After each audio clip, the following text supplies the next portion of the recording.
อยากมีผิวฉ่ำวาวก็แค่เปิดวาล์วให้ผิว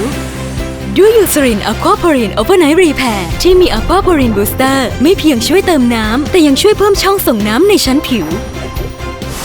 ชุ่มชื้นชั่วข้ามคืนตื่นมาพร้อมผิวฉ่ำวาวไม่หยุดไม่ดรอป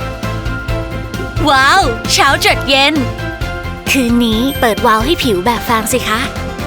อะควาพอรินโอเวอร์ไนท์รีแพร์จากยูซริน